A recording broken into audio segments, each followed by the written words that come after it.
In today's video, I'm going to teach you how to temporarily deactivate Facebook account. If you need a break from Facebook without permanently deleting anything, deactivation is the way to go.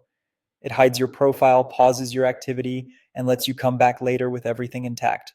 I'll walk you through this on a computer, and I'll add helpful context so you know exactly what each choice means. Start by opening Facebook and going to your account menu.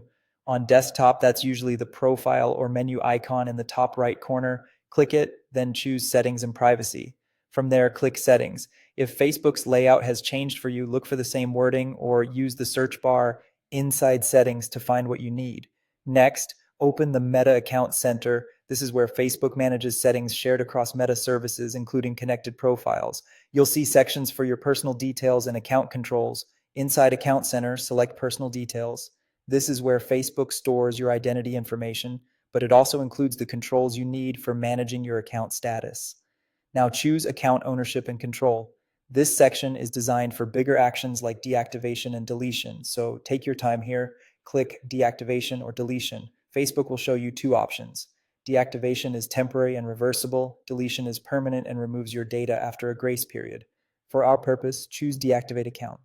This choice will hide your profile and most of what you've shared. Some messages you've sent may still be visible to friends, and certain content like comments might remain where they were posted, but your profile won't be accessible. Facebook may present a few prompts to understand why you're leaving and to show reminders. That's normal. Continue until you reach the confirmation screen. To finish, confirm with your password. This is just to verify it's really you. On this screen, you can also manage automatic reactivation. Facebook sometimes offers to reactivate your account automatically after a set time. If you don't want that, opt out so your account stays deactivated until you sign back in.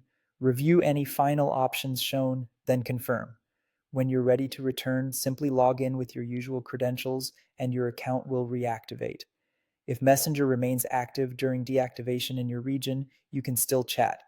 If you prefer complete quiet, look for the option to turn Messenger off as well. That's it. You now know how to temporarily deactivate your Facebook account safely and confidently. If this helped, take a moment to review your settings before you step away, and you'll be all set for a smooth return whenever you're ready.